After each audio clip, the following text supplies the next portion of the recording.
5:17.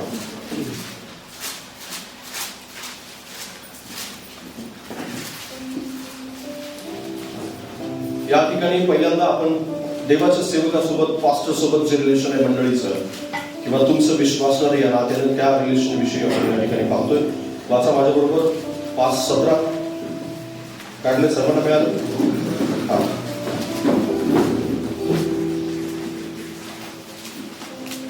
मराठीमध्ये वाचा. जे वडील चांगल्या प्रकारे आपला अधिकार चालवतात, विशेष करून जे उपदेश व शिक्षण या बाबतीत श्रम घेतात, ते दुप्पट सन्मानास योग्य गणले जावे. Praise the Lord, hallelujah. आणि त्याचबरोबर पहिले कोरिन्थीकरासपत्र याचा 9वा अध्याय 8 पासून 14 पर्यंत आपण वाचूया. जे वचन वाचलं अगोदर त्याला अंडरलाईन तुम्ही करू शकताय. त्या ठिकाणी मार्किंग करा. ते वाचन, ती वचन जे आहेत ते तुम्ही नंतर घरी जाऊन त्याच्यावरती अभ्यास करा, वाचा. पहिले कोरिन्थी 9:18 पासून 14 पर्यंत.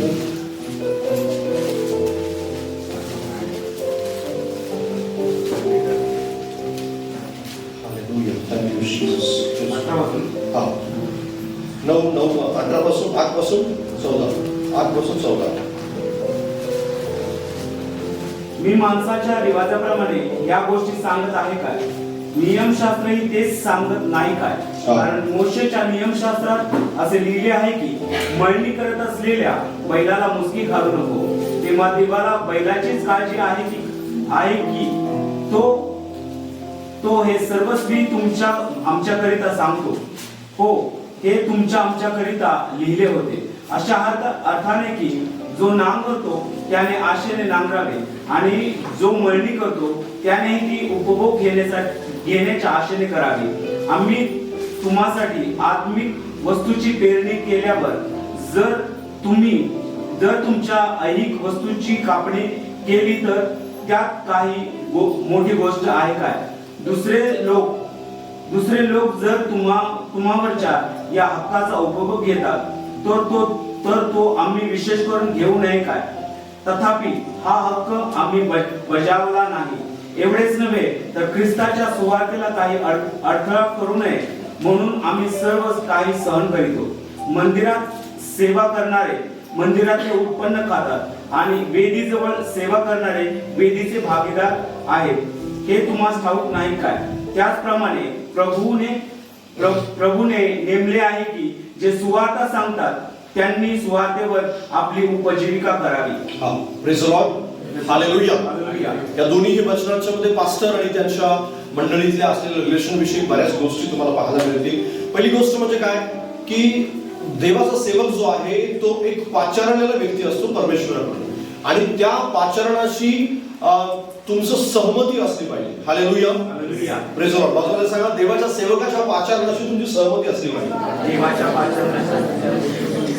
देवाच्या सेवकाचं पाचारण बोलतोय पण मी तुमचं पाचारण नाही सांगत आहे. देवाच्या सेवकाचं पाचारण, कारण देवाच्या सेवकासोबत तुमचं रिलेशन आहेच आहे. तुम्ही असं म्हणू शकत नाही की देवाच्या सेवकासोबत माझा काही संबंध नाही, पास्टर सोबत माझं काही रिलेशन नाही. ज्याचं तारण झालंय, ज्यांनी विश्वास ठेवला येशू ख्रिस्तावर, ज्यांनी येशूच्या वचनावर चालण्याचा निर्णय घेतला, अशा प्रत्येक माणसाचा देवाच्या सेवकासोबत रिलेशन आहे. ते जरी त्याला तोडायचा प्रयत्न केला तरी ते तुटत नाही. त्याच्यासोबत तुटलं याचा अर्थ देवासोबत सुद्धा तुटलं असं समजा. कारण देवाचा सेवक मग एका पास्टरला तो सोडेल पण दुसऱ्यासोबत परत जोडलं जातं. Praise the Lord, hallelujah. आणि जर जोडलं नाही तर असे लोक देवापासून सुद्धा तुटलेले आहेत. बघा तुम्ही, अशा देवाच्या सेवकासोबत ज्यांचं काहीही रिलेशन नाही किंवा काहीही त्यांचा संबंध नाही, ते असं म्हणतात की माझा पास्टर देव. त्यांचं रिलेशन हे देवासोबत सुद्धा तुटले. त्याचा देव सुद्धा पास्टर होऊ शकत नाही. Praise the Lord, hallelujah. ज्यांना असं वाटतं की माझा पास्टर देव आहे, माझा पास्टर पवित्र आत्मा आहे, असा बराच गैरसमज आत्ताच्या जगामध्ये भरपूर आहे. ऑनलाईनचं हे जग आहे आणि हे युट्यूब आणि इन्स्टा आणि फेसबुकचं जग आहे. या जगामध्ये ऑनलाईनच पास्टर म्हटलं जातं. काहींचा युट्यूबच पास्टर आहे. पण अशा प्रकारचं फिजिकल ज्यांना पास्टर नाही किंवा फिजिकल ज्यांना देवाचा सेवक ज्यांच्या डोक्यावर नाही, त्यांचं रिलेशन देवासोबत सुद्धा जास्त काळ टिकू शकत नाही. ते टिकवायचं ओढून ताणून प्रयत्न करतील, पण असं होत नाही, लक्षात घ्या. कारण बायबलचा तो सिद्धांत नाही. बायबल जरी त्या काळामध्ये लिहिलेलं असलं, काही लोक असं नवीन एक धारणा आता आलेले की बायबल ऑनलाईनच्या जगात नाही लिहिले गेलेलं, बायबल 2000 वर्षापूर्वी आणि त्याच्याही अगोदर जुना करार लिहिला गेलाय. तर आत्ताच्या काळानुसार बायबलची वचनं सुद्धा मोडून तोडून आपण बदलली पाहिजे. नाही, बायबल हे बदलणार नाही तुमच्यासाठी. जग बदललं, आपण मोबाईलच्या जगात आलो, इंटरनेटच्या जगात आलो, म्हणून बायबल किंवा त्याची वचनं जशाच तशी आहेत. तेव्हा जसं परमेश्वर काम करतो तशाच प्रकारे काम करतो. जग बदललं, आधुनिकता आली किंवा इंटरनेट आलं, AI आलं म्हणून देवाची वचनं बदलत नाही. ती वचनामध्ये काही फरक पडत नाही. फिजिकली अजून सुद्धा तुमच्या डोक्यावर पास्टर असलेच पाहिजे. Praise the Lord, hallelujah. ज्यांनी फिजिकली पास्टरला नाकारलेलं आहे त्यांचं आत्मिक जीवन होतं, पूर्णपणे ते ढासळतात. कारण बऱ्याच विश्वासणाऱ्यांचं जीवन ढासळलेलं मी पाहिलेलं आहे. कारण अशा माणसांना तुम्ही शोधून पहा, ते तुम्हाला सापडतील. आणि अशा अवस्थेपर्यंत तुम्ही सुद्धा जाऊ नये यासाठी या गोष्टीची तुम्हाला माहिती असणं गरजेचं आहे. यासाठी मी वचन सांगत आहे. हालेलुया. कारण देव बाप आपल्याला माहिती करून देतो आपल्या जीवनात काहीतरी येण्यापूर्वी. कारण बऱ्याच लोकांना मी सोडून जाताना अगदी फिजिकल त्याच्या डोक्यावर कुणी नको यासाठी प्रयत्न करताना, प्लॅन करताना, योजना करताना मी पाहिलेलं आहे. अशा योजना, असे प्लॅन, अशा प्रकारच्या सगळ्या गोष्टी ह्या तुम्हाला कितीही प्रिय वाटत असल्या तर देवाला प्रिय नाही पडत. देव त्या बाबतीत सजग आहे, सावध आहे. देवाने नेहमी आपल्या लोकांसाठी लीडर ठेवलेलं आहे. प्रेज द लॉर्ड, हालेलुया. मोशे गेला म्हणून परमेश्वर शांत बसला नाही. मोशेला लगेच यहोशुआची नेमणूक केली. कारण बायबल सांगतं शास्त्रेचं पुस्तक तुम्ही क्लिअरली वाचा. अगदी जर वाचलं नसेल तर शास्त्रेचं पुस्तक क्लियरली वाचा. न्यायियों की किताब ध्यान से पढ़ना. परमेश्वर ने हमेशा वहां पर बताया कि एक लीडर गया, दूसरा लीडर को परमेश्वर ने लाया. हालेलुया. एक गेला लगेच दुसरा. जोपर्यंत लीडर येत नाही तोपर्यंत मंडळी बहरलेली असायची. इस्रायल लोक बहरलेले. आणि तिथं बायबल सांगतं की त्यांना जसं वाटेल तशा प्रकारे ते करायचे, म्हणजे ज्यांच्या मनाला येईल तसे. पण लीडर आला की लीडर त्यांना अलाइन ठेवायचा किंवा व्यवस्थेमध्ये ठेवायचा. Praise the Lord, hallelujah. Leader नाही तर व्यवस्था बिघडते. लीडर पाहिजे हमेशा. तुमच्या डोक्यावर पास्टर असायलाच हवा. त्या पास्टर सोबत तुमचं एक रिलेशन आहेच आहे. ज्या पण वेळेस तुम्हाला असं वाटेल की पास्टर मला डोक्यावर नको, तर तुमचं तंत्र आत्मिक रीतीने बिघडलेलं आहे, हे लक्षात ठेवा. आणि म्हणून नेहमी मग तुम्ही त्याला पास्टर म्हणा, संदेष्टा म्हणा, प्रॉफेट म्हणा, शिक्षक म्हणा, तुम्ही त्याला पप्पा म्हणा, काही म्हणा, पण पास्टर पाहिजे. Praise the Lord, hallelujah. बरेच लोकांनी हे वेगवेगळे आधुनिक जगामध्ये पास्टरची नावं बदलले. प्रेषित कोणी म्हणतात, कोणी म्हणू द्या, तुम्हाला त्याचं पाचारण वेगवेगळं असू शकतं. एखादा पास्टर प्रेषितसाठी निवडलेला आहे, एखादा देवाचा सेवक संदेष्टा होण्यासाठी निवडलेला आहे, एखादा संदेष्टा शिक्षक होण्यासाठी निवडलाय, तो सुवार्थिक असेल कदाचित, पण कुणीतरी तुम्हाला पाहिजेच पाहिजे. Praise the Lord, hallelujah. त्या पास्टर सोबत तुमचं त्याच्या पाचारणासोबत तुम्ही मॅच व्हायला पाहिजे. बऱ्याच वेळेस पास्टर सोबतच मॅच होत नाही, पाचारणासोबत मॅच व्हायची खूप नंतरची गोष्ट. बऱ्याच वेळेस लोक पास्टरच्या पाचारणासोबत मॅचच होत नाही. त्यांना असं वाटतं की माझ्या पास्टरचं पाचारण वेगळं, माझं पाचारण वेगळं. तुम्ही त्या मंडळीत टिकून उपयोग होणार नाही. कारण पाचारणासोबत, पास्टरच्या पाचारणासोबत तुमचं मॅचिंग झालं पाहिजे. पण बऱ्याच वेळेस पास्टरच्या पाचारणासोबत बऱ्याच मंडळ्या, बरेच देवाची लोक मॅच होत नाहीत किंवा जुळवून घेत नाहीत. लक्षात घ्या, पास्टरला तुमच्यासोबत जुळवून घ्यायला नाही सांगितलेलं. बाजूला सांगा, पास्टर तुमच्यासोबत जुळवून घेणार नाही. मग कुणाला जुळवून घ्यायचे?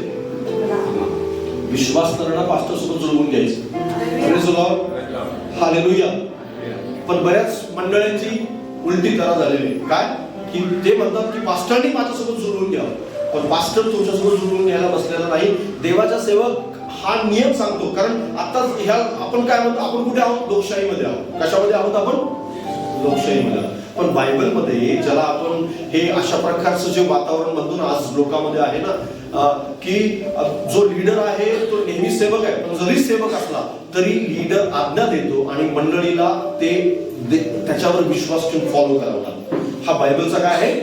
नियम आहे. पण बऱ्याच मंडळांच्या मध्ये सेक्रेटरी, खजिनदार, मंडळीतली कमिटी किंवा मंडळीतले असेच बरेच लोक आहेत, ते पास्टरला चालवण्याचा प्रयत्न करतात. आणि जिथं हे असं आहे तिथं मंडळी आत्मिक रीतीनं वाढू शकत नाही. Hallelujah, praise the Lord. तुम्ही सल्ला देऊ शकताय, सल्ला देणं चूक नाहीये, पण त्या सल्ल्याप्रमाणे नाही झालं तरी तुम्हाला लीडरच्या अधीन होऊन काम करायचं. हालेलुया. कारण जो लीडरच्या अधीन राहतो तो आत्मिक रीतीनं प्रगती करत जातो. लक्षात घ्या.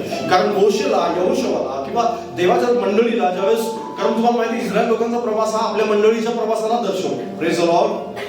मंडळीचा प्रवास जसा चालू आहे ना तसं इस्रायल लोकांचा प्रवास चालू होता. मग मोशे एखादी आज्ञा ज्यावेळेस द्यायचा त्यावेळेस बरेच लोक बंड करायचे. त्यावेळेस बंड नव्हतं का? हो, निश्चित बंड होतं. कोराहाचं बंड होतं. त्या एक काळ असा पण आला की त्यावेळेस आरोनानं त्याच्यासारख्या भावाने बंड केलेलं होतं. Praise the Lord. हालेलुया. पण तुम्हाला माहिती आहे देव नेहमी अंतःकरण पाहून निवडतो. बाजूला सांगा, देव नेहमी अंतःकरण पाहून निवडतो. मोशेपेक्षा कॅपेबल कोण होतं माहितीये? पात्र कोण होतं सेवेसाठी? अहरोन होता. Praise the Lord. Aaron capable होता, बोलू शकत होता. पण मोशे काय होता? तोतला म्हणतात त्याला, म्हणजे बोबडं बोलणार होता. मोशे कसा होता? बोबडं बोलणार होता. तो नंतर ज्यावेळेस देव त्याला पाचारण करतो त्यावेळेस काय म्हणतो तो? प्रभू, मी अगोदर सुद्धा बोलका नव्हतो आणि आता सुद्धा नाही. 40 वर्ष होऊन गेले पण 40 वर्षात सुद्धा मी बोलका झालेलो नाही. पण मोशेला परमेश्वर काय म्हणतो? मनुष्याला बोका भैरा कोण बनवतो? मी बनवतो. हालेलुया. अहरोन तुझ्या मुखास सहाय्य होईल.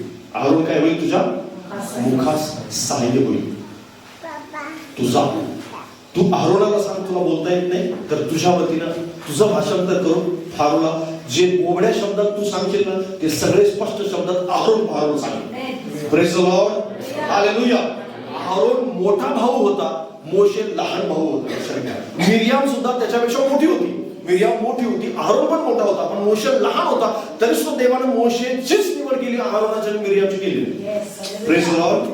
मोशे बोबडा होता, मोशे बोलू शकत नव्हता. मोशे अजिबात म्हणजे त्याला क्वालिटी असण्यासारखं काही त्याच्यामध्ये नव्हतं. पण देवाने सांगितलं की तू मनानं चांगला आहेस म्हणून तुझी निवड आहे. Praise the Lord. अंतःकरण. मोशे सारखा नम्र कोणीही पृथ्वीवर नव्हता आणि ही क्वालिटी कुणाला दिसत नव्हती, देवाने पाहिली होती. Praise the Lord. अहरोनाकडे लोक पाहते आणि हा लीडर असायला हवा होता, पण नाही. पण तुम्हाला माहितीये का, तुम्हाला असं वाटत असेल की मी का लीडरशिप करत नाही, तर मोशेला तुम्ही तुमच्या डोळ्यासमोर आला की परमेश्वर मन पाहून निवडतो. हालेलुया. ज्यावेळेस देवाचा सेवक तुमच्या डोक्यावरती आहे त्यावेळेस तुम्ही का नाही हा प्रश्न विचारण्या अगोदर देवाला विचारा की प्रभू मी तिथं का नाहीये? कारण मी का नाहीये? कारण देवाने माझी निवड अजून केलेली नाही. कदाचित परमेश्वर तुमच्या अंतःकरणामध्ये त्या कामाला करू इच्छितो म्हणून अजून सुद्धा तुम्ही तिथं गेलेलं नाही. कारण देव ज्या पण हातामध्ये अधिकार देतो त्याचा अंतःकरण पाहून अधिकार देतो. देव अधिकार डिस्काउंट घेणाऱ्याचा अधिकार मी म्हणत नाही. पॉलिटिक्स आणि आताचे मतदान करून जे चर्चेस मध्ये अधिकार घेतले जातात त्या अधिकाराविषयी बोलत नाही मी. कारण बिशपला मस्का मारून याला त्याला मस्का मारून लोक काय करतात? बरं अधिकार घेतात. असे अधिकार घेणारे पण बरेच लोक आहेत. मी तुम्ही जसं म्हणतो तशा प्रकारे मी करेन असं म्हणून अधिकार घेणारे पण बरेच लोक आहेत. पण त्या अधिकाराविषयी मी बोलत नाही. देव अधिकार देतो, देव सेवा देतो, देव लिडरशिप नेमतो, त्या अधिकाराविषयी मी बोलत आहे. हालेलुया. मोशेला परमेश्वराने नेमलं होतं. मोशे लहान असून सुद्धा लीडर होता, बोबडा असून सुद्धा लीडर होता. आणि जो फारोस जो स्पष्ट बोलू शकत होता त्याला मात्र परमेश्वराने लीडर नेमलंय. त्याला म्हटलं तुला मोशेच्या आधी राहून काम करायचं. Praise the Lord. हालेलुया. परमेश्वर क्वालिटी परमेश्वर पाहतो त्यावेळेस तो किती स्पष्ट बोलतो, किती शिकलेला आहे, किती लोकांसमोर कॅरेक्टर व्यवस्थित ठेवलेलं आहे त्यांनी. आणि अशा प्रकारच्या गोष्टी पाहत नाही, परमेश्वर अंतःकरण पाहतो आणि मग लिडरशिप नेमतो. तुमचा सेवक जर परमेश्वराने तुमच्या पास्टरला नेमलंय याचा अर्थ तो देवाने नेमलेला व्यक्ती. हालेलुया. Praise the Lord. आणि म्हणून तुम्ही त्याचा काय केलं पाहिजे? त्याच्या पाचारणाशी जुळवून घेतलं पाहिजे. आपल्याला आपलं पाचारण त्याच्यावर लादायचा कधीही प्रयत्न करू नका. त्याचं काय पाचारण आहे ते शोधायचा प्रयत्न करा. हालेलुया. तुम्ही सल्ला देऊ शकता त्याच्या पाचारणासाठी, त्याला सांगू शकताय पास्टर असं नाही तर असं करूया, पण पास्टर म्हणाले की असंच करायचं तर हो ठीक आहे तुम्ही तर म्हणता तसं. Praise the Lord. तुम्हाला कदाचित ते आवडणार नाही, कधी कधी आवडत नाही, कधी कधी मिसअंडरस्टँडिंग होऊ शकतं. पण मिसअंडरस्टँडिंग जरी झालं तरी ते जुळवून घेणं हे विश्वासणाऱ्यांचं काम आहे. विश्वासणारे जुळवून घेत नाहीत म्हणून मंडळ्या बदलत राहतात. तुम्हाला माहिती आहे एका पास्टरला देवाच्या पवित्र व्यक्तीला ज्यांनी सोडलं किंवा देवाच्या पवित्र मंडळीमधून जो व्यक्ती बाहेर पडतो ना एकदा त्याला तो भटकत राहतो. कारण बऱ्याच वेळेस शैतान त्याचा ताबा घेतो आणि त्याला सारखं सांगतो हा बरोबर नाही, तो बरोबर नाही.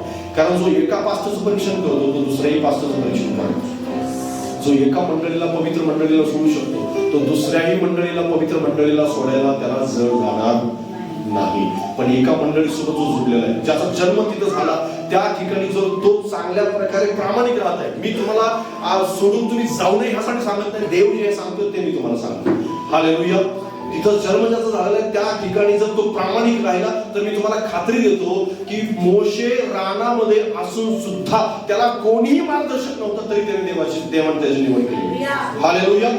कोण मार्गदर्शक होतं का त्याचं? कोणी मार्गदर्शक नव्हतं, कोणी त्याला बोलवलं नाही, कोणी त्याला सांगितलं नाही, एकटा होता. Praise the Lord. तुम्हाला असं वाटत असेल की मी इथं राहून कसं पाचारण होईल? मला देवबाप पाचारण करणार आहे, पास्टर विश्वासणारे कोणीही पाचारण करत नाही. हालेलुया. तुमचं व्यक्तिगत नातं किती घट्ट आहे ते पाहून परमेश्वर पाचारण करतो. नेहमी मला परमेश्वर सेवा कशी देईल? देव सेवा देणार. हालेलुया. पास्टर सेवा नाही देत कुणालाच नाही देत. बऱ्याच लोकांना असं वाटतं की पास्टर अधिकार देतो. नाही, पास्टर कधीच कोणाला अधिकार देत नाही. हालेलुया. आताच्या जगात पॉलिटिक्स करून देत असेल ती गोष्ट वेगळी, पण देव मात्र ज्यावेळेस निवडतो त्यावेळेस जगातला कोणताही मनुष्य थांबवू शकत नाही. हालेलुया. कोणत्याही माणसाकडून ते थांबवलं जाणार नाही. कोणत्याही माणसानं जरी थांबवण्याचा प्रयत्न केला तर देव त्या ठिकाणी त्याला पोहोचवतो जिथं परमेश्वराची इच्छा आहे. हालेलुया. आणि म्हणून तुम्ही पास्टरच्या पाचारणासोबत काय करा? स्वतःला मॅच करून घ्या. पाचारण, पास्टरचं पाचारण मंडळी स्थापण्यासाठी, हो मंडळी स्थापण्यासाठी माहीत आहे. जर तुम्हाला देवानं सेवा सुवार्ता सांगण्यासाठी निवडले, ठीक आहे, तुम्ही त्या मंडळीच्या आधी राहून सुवार्ता सांगू शकता. Praise the Lord. पण पास्टरच्या पाचारणासोबत मॅच करा. दुसरी गोष्ट, पास्टरला वेठीस धरायचं काम करू नका. वेठीस, बाजूला सांगा, पास्टरला वेठीस धरू नका. पास्टरला मंडळी वेठीस धरतात का? वेठीस धरणं म्हणजे काय माहिती तुम्हाला? तुम्ही माझ्या मनासारखं करा नाही तर मी चालू लगेच, मी सोडून देणार. तुम्ही हे नियम आणलाच पाहिजे, नाहीतर मी दानच देणार नाही, नाहीतर मी दशमक देणारच नाही. मग कसं करताय बघूया तुम्ही काम. चर्च कसं वाटतंय पाहूया. मग विश्वासणारे कसे येतात पाहूया. याला काय म्हणतात? वेठीस धरणं. आणि बऱ्याच मंडळ्या पास्टरला आज वेठीस धरतात, तुम्हाला माहिती आहे. आणि त्यांच्या मनासारखं झालं नाही ते दचू देतात. तेव्हा जाऊ दे, आता मी काही जात नाही, कारण माझ्या मनासारखं काही तिथं होत नाही. वेठीस धरणं नेहमी बंद केलं पाहिजे. जर तुम्ही वेठीस धरत असाल, कारण रिलेशन मध्ये हे वेठीस धरणं, बरेच नवरे बायकोला वेठीस धरतात, बायको नवऱ्याला वेठीस धरते. तू असंच कर नाहीतर मी सोडून जाणार. एक प्रियकर आपल्या प्रियसला वेठीस धरतो, मला तुझ्यासोबत रिलेशन करायचेच आहेत, नाहीतर तुझं प्रेम नाही माझ्यावर. जो प्रियकर वेठीस धरत असेल ना, त्याचं शरीरावर प्रेम आहे, बरोबर, आत्म्यावर नाहीये. तो तुमच्यासोबत राहणार नाही. आज जो शरीर संबंधासाठी प्रियकर वेठीस धरत असेल तो उद्या जीवनभर तुला साथ देणार नाही. ही गोष्ट नेहमी लक्षात ठेवा. जी स्त्री सुद्धा जर शरीर संबंधासाठी वेठीस धरत असेल तर लक्षात घ्या, ती खरं प्रेम करत नाही. हे लक्षात ठेवा. कारण बऱ्याच वेळेस वेठीस धरणं जे असतं ना, ते बोजा बनतं, पास्टरसाठी पण आणि विश्वासणाऱ्यांसाठी पण. विश्वासणारे बरेच वेठीस धरतात. कशासाठी? या गोष्टीसाठी की नाही, पास्टर माझ्या मनासारखं झालं पाहिजे, मला जिथं वाटतं तिथंच मी करणार, मी ज्यावेळेस वाटतं त्याच वेळेस चर्चला येणार, मी याच टायमिंगला येणार, मी याच टायमिंगला जाणार. तुम्ही जर माझ्या प्रमाणात नाही केलं तर मी सोडून जातो. तुम्ही माझं अशा पद्धतीनंच केलं पाहिजे. हा संदेश तुम्हाला बऱ्याच मंडळींची स्टोरी अशी मला ठाऊक आहे की त्यांच्या चर्चमध्ये पास्टरला चिठ्ठी टाकून पाठवली जाते, संदेश लांबला तर पास्टर आता बास करा, संदेश लांब झालेला. बऱ्याचच मंडळांच्या मध्ये घड्याळ बघितलं जातं. आता इथलं काढून ठेवले, काढून ठेवलेले का? कारण घड्याळ पाहतात. तुम्हाला माहिती आहे आपण जेवणाची व्यवस्था कशासाठी केली? तुम्ही जास्त वेळ बसता यावं तुम्हाला, म्हणून तुम्हाला घरी जाऊन जेवण करण्याचं टेन्शन असू नये यासाठी पण जेवणाची व्यवस्था आहे. तुम्ही 4 वाजेपर्यंत थांबण्यासाठी, संदेश ऐकण्यासाठी तयार असावं यासाठी पण जेवणाची व्यवस्था आहे. बस जर तुम्ही लवकर जाणारे असाल तर मग त्या व्यवस्थेचा काय अर्थ आहे का? कारण व्यवस्था एक गोष्ट आपल्याला आत्मिक काम सोपं जावं यासाठी असते ना. पण आत्मिक काम सोपंच होत नसेल किंवा तुम्हाला असं वाटत असेल की नाही कधी संपतं, अरे बाबा तुला आत्मिक भोजनाबरोबर तुझ्या शारीरिक भोजनाची पण व्यवस्था करून ठेवली, थांब ना मग जास्त वेळ. Praise the Lord. बऱ्याच लोकांना काय करतात, नाही पास्टर मला जायचं. जर तुम्ही संदेश लांबून असाल मी मध्येच उठून जाणार, बरं मी वेठीच करणार, लक्षात घ्या. बऱ्याचच गोष्टी बरेच विश्वासणारे सोडून का गेले माहितीये? कारण बऱ्याच एका ब्रदरने मला सांगितलं की साऊंड मोठा आहे त्यामुळे मी चर्चला येणार नाही. तुमचं साऊंड काय आहे? खूप आवाज येतो, मोठा आवाज येतो, त्यामुळे मला ते कानाला सहन होत नाही. मग तुम्ही जो साऊंड कमी करा, मग मी येतो. मी म्हटलं घरातच बस. कारण परमेश्वरला अशा माणसाची साऊंड कमी करा. एकाने मला असं म्हटलं की ते ब्रदर जोपर्यंत स्टेजवर आहेत ना तोपर्यंत मी चर्चला येणार नाही. तुम्ही जरा खाली या, मग मी येतो बघा, पुढच्या रविवारी मी लगेच येतो. ह्याला काय म्हणतात? ह्याला वेटिंग धरणे म्हणतात. तुम्ही असं करा म्हणजे ती एकदम दोरी अशी पकडून ठेवतात. दोरी पकडणार, तू पुढे आला ना मी पाठीमागे पकडणार. पास्टरच्या वेळेला व्यसन नका घालू. मुस्किल घालणारा परमेश्वर आहे, तुम्ही नका घालू त्याला मुस्किल. बायबल सांगतं मळणी करणाऱ्या बैलाला काय घालू नका, मुस्किल घालू नका. मळणी करणाऱ्या बैल आहे, पास्टर एक मळणी करणारा बैल आहे. मग परमेश्वर बैलांची काळजी करतोय म्हणून सांगतोय का परमेश्वर? नाही, त्याला बैलांची काळजी नाहीये, परमेश्वराला देणाऱ्या सेवकाची काळजी आहे. हालेलुया. मग बऱ्याच मंडळांनी पास्टरला मुस्किल घालायचं काम केलंय. लगेच दोरी वाढतात. थोडस पास्टर पुढे गेला की त्याला संदेश थोडा लांब लागेल, लगेच थोडस आत्मिक गोष्टी चर्चमध्ये होऊ लागल्या की थोडस लगेच त्याला असं वाटतं हा हे चाल, हे व्यवस्थेच्या बाहेर आहे, हे ट्रॅडिशनच्या बाहेर आहे. ट्रॅडिशन, व्यवस्था, बऱ्याच गोष्टी अशा आहेत की बऱ्याचच मंडळांच्या मध्ये हालेलुया, पास्टरला हालेलुयाच म्हणून देत नाही. का हालेलुया म्हणायचं नाही? ट्रॅडिशनच्या बाहेर आहे. अरे पण बायबल मधला शब्द आहे. Praise the Lord. हालेलुया. वेगळं काही संदेश द्यायचा नाही. जे काही साक्षीबद्ध आहे तेच बोलायचं, त्याच्यापेक्षा जास्त काही बोलायचं नाही. पापाबद्दल संदेश द्यायचा नाही असा बऱ्याच मंडळाचा नियम आहे. मग माहिती आहे बऱ्याच विश्वासाने नियम घालून दिले. ह्याला काय म्हणतात? वेठीस धरणं म्हणतात. हे वेठीस धरणं बंद केलं पाहिजे. पास्टरला वेठीस धरून तुम्ही एखादी आत्मिक गोष्ट करू नका, त्याचा तुम्हाला काही मात्र फायदा होणार नाही. तुम्हाला असं वाटत असेल की माझ्या मनासारखं झालं तरच मी दान देणार, तुम्ही दान देऊच नका. कारण का? त्या दानाचा तुम्हाला आशीर्वादच मिळणार नाही. कारण बऱ्याच लोकांना वाटतं असेल की माझ्यामुळे मिनिस्ट्री चालते. नाही, तुमच्यामुळे कुठल्याच व्यक्तीमुळे मिनिस्ट्री चालत असते. मी सुद्धा नसेल ना त्यावेळेस मोशे गेला, मोशेला सुद्धा असं वाटतं प्रभू कोण? अरे मी नेमलेला आहे, तू हात ठेव फक्त, बस बाकीचं माझं बघून घेतो. Praise the Lord. मोशेने केवळ हात ठेवला. यहोशुआ अजून फ्रंटलाच आला नव्हतं. पण ज्यावेळेस मोशे वारला, देवाच्या घरी गेला, त्यावेळेस तुम्हाला माहिती आहे पहिल्याच वेळेस ज्या वेळेस यार्देन नदीच्या काठाला उभा राहिला, यहोशुआला परमेश्वराची वाणी आली, तू याजकांना मध्ये जाऊन उभा कर, यार्देन नदीत उभा केला. Praise the Lord. हालेलुया. आणि पहिलाच यहोशुआचा चमत्कार की यार्देन नदीचे दोन भाग झाले. हालेलुया.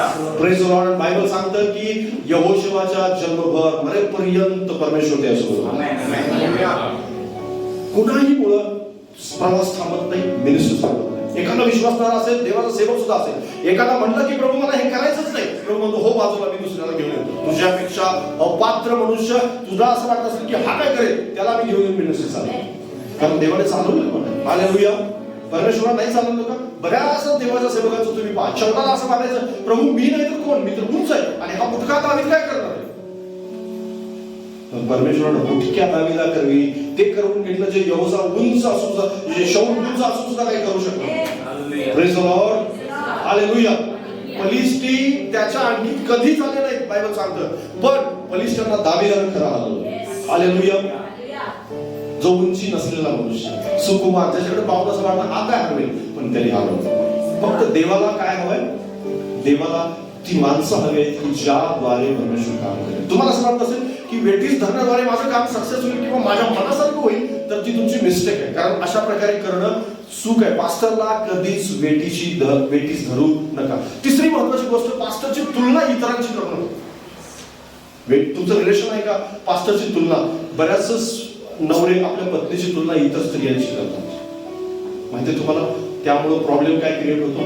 ती तशी नाहीये, ती तसा नाही, ती तसं नाही. तू घरी राहून बघ, ते कसं आहे ते कळेल तुला नेमकं काय. बऱ्याचच लोकांना ते कळत नाही, समजत नाही. बऱ्याच पास्टरांची तुलना सुद्धा मंडळी काय करतात? इतर पास्टरांची करतात. एखाद्या छोट्याशा मंडळीमध्ये काम करणारा, एखाद्या छोट्या चर्चमध्ये कार्य करणारा, देवाची सेवा करणाऱ्या माणसाची एकदम मोठ्या, अगदी जो इंटरनॅशनल मिनिस्ट्री चालवतो त्या पास्टरची तुलना करून चालेल का तुम्हाला? नाही चालेल. का चालणार नाही? कारण बऱ्याचच ते आजकाल इंटरनेटच्या जगामध्ये लोकांना तुलना करायची सवय झालेली आहे. ते इंटरनेटवरचा फोटो पाहतात, फेसबुकवरचा, इन्स्टावरचा आणि त्या ह्याच्यावरचा, युट्यूबवरचा, आणि म्हणतात अहो हिच्यासारखी सुंदर तू नाही.